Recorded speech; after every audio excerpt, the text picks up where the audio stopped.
There's a good chance that you are not working at McDonald's. But there's also a good chance that you're not a billionaire. Now, there's very different steps to take to optimizing wealth based on where you currently are. And there's different high leverage activities at those different steps. Why is Warren Buffett not employed at your job? Probably because Warren Buffett has that much capital that if he was to think about how to just slightly optimize a single position, would already make a multitude of your annual salary just in an instant like that. Simply because he has that much leverage with his capital, right? He does the highest leverage activity. He uses his capital to make more capital. Now, why do you not take an employment up at McDonald's?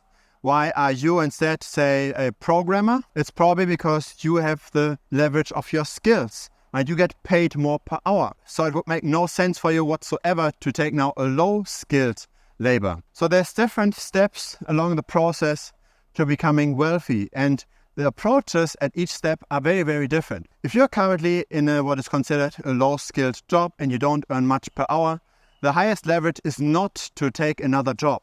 So it's not to do McDonald's plus Starbucks. It's to do McDonald's plus skill yourself up. So do the McDonald's job, but at the same time learn how to program. And then replace the McDonald's job with a programming job at some point, right? Build a portfolio on the side, maybe do some free work for small businesses in your area, build a few websites, and then get your first web developer job. Once you've got the web developer job, maybe you want to skill up even further, learn how to do AI programming, become an AI programmer, get employed as such, get even more salary. That's how you progress at the very beginning, right?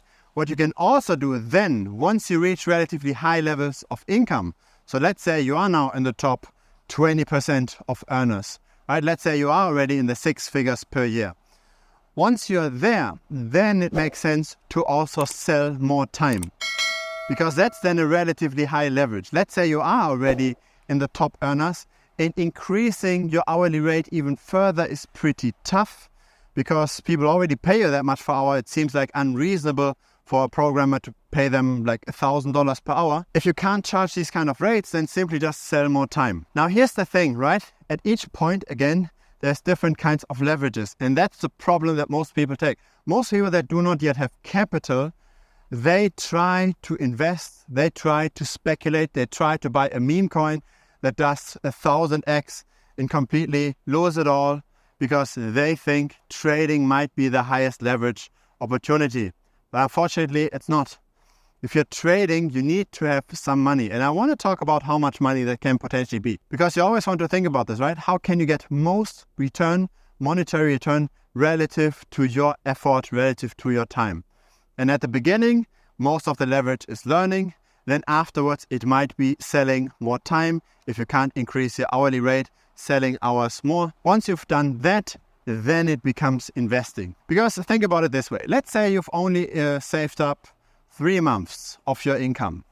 Right? You haven't saved much yet. You don't have a lot of wealth. You've got 3 months of your income saved up. If you now trade a lot, if you now try to double that money and you work really, really hard and you're on top of your game and you're able to double your capital in a year, which very few people are able to pull off. But let's say you're a genius and let's say you found your market niche and let's say you're really able to consistently double your money and you've got 3 months currently, right? How much you make? You make another 3 months. That's not that much, right? But if you instead of doing all that trading stuff, instead you got another side hustle and that makes you say 50% of your current main job and you save all of that and you do that for a year, then you've got 6 additional months saved. So you turn the initial 3 months that you have into 9 months because you're now saving another 6 months. And that's already outperforming all that trading. And with the trading, we already assumed the doubling of your capital, which is super unrealistic, by the way. So you need to have way more capital in order to make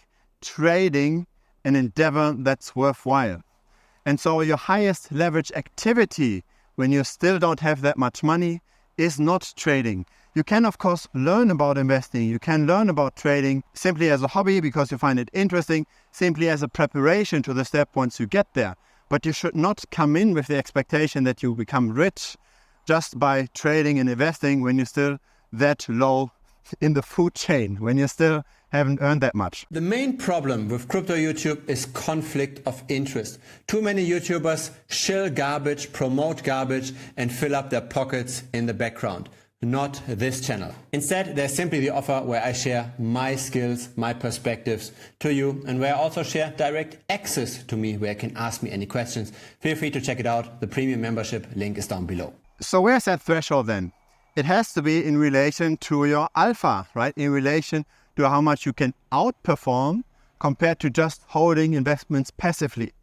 So a passive investment would be just buying Bitcoin, or it would be just buying the S&P 500, right? Or just the NASDAQ 100. And you have to measure your performance above that, because whatever you do in terms of active trading has to be compensated with whatever you would get where you do nothing. Right? Where you do nothing, you already make money with investments. So your active endeavors need to reflect how much alpha you get. And so what is realistic here? How much can we expect? The answer, of course, is it depends. It depends on what market you're touching. It depends on how much you know about the market. If you have a very small market that is very non-fungible, then you have potentially a very high edge. So let's say you're talking about meme coins, right? There are tens of thousands of meme coins that get launched every month. You've got a very fragmented market. You've got very small tokens. And so you can potentially pull off some edge there. If you invest in property, you also have a market that is very different kinds of assets, right? You can't compare properties directly to one another. They are slightly different. They are in different locations. They have different ages. They have different conditions. So it's not that easy to find the perfect price for a house. Same for cars, for example, right? Cars have different mileage, have different specs, have different whatever it is, right? There's so many factors that finding the fair best price is very hard. And that's the potential opportunity to outperform if you learn enough about the market. That's where you can then get more return than if you were to just say trade currencies, because currencies are hyper fungible and currencies are super liquid and super large, and you've got very much competition. So what can be realistic in terms of outperformance? I'd say if you're really, really good at what you're doing, maybe 10 to 20% per annum. And that already stretches it, right? If you do 20% per annum, consistent alpha over just buying and holding your benchmark, you're doing very, very good. Compound this over the next 20 years and you will become almost Warren Buffett kind of rich. So let's be realistic. Let's say you make 10% alpha. Okay, 10% alpha over just buying and holding the investment by being very well informed. 10% alpha. How much do you then need to have in order to make this worthwhile versus just saving? So let's say the savings route is half of your main income and you save this all, right? It's 6 additional months per year. If you want to beat this with trading and your trading edge is 10% per annum, what you need 6 years saved up. That's how much you need. You need 6 years in order to beat trading relative to just saving money. Now, if your edge is double of that, then of course you only need half of the money, 3 years. And of course you also have the effect that things compound over time, right? Also your skills compound over time. So your edge might only be 5% the first year, it might be 10% the next year and 15% the year after that. If you keep playing the game and if you learn faster than the market does, right? If your edge grows over time. But that's the kind of regions you have to look at. I would not consider serious trading until you've reached at least 2 years of income. If you don't have 2 years of passive investments across all of your asset classes yet set on the side that you're willing to at least partially risk with trading, then don't consider trading too much. It's not your highest leverage activity. It would be like Warren Buffett trying to learn how to become an AI programmer, or it would be like you as the programmer working at McDonald's. It does not make sense. It only makes sense when you look very far out in the future. If you think, okay, I will reach the 2-3 year savings mark relatively soon and I want to be properly prepared and I simply just want to learn how to gain an edge over the rest of the market.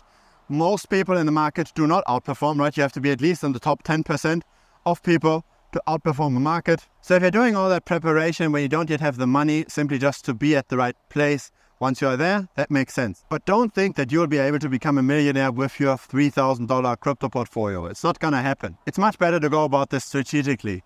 There's no problem whatsoever in selling time if you use that additional capital wisely, if you stash it away, if you put this into something passive, say QQQ or Bitcoin, Do this for a while until you've got enough money.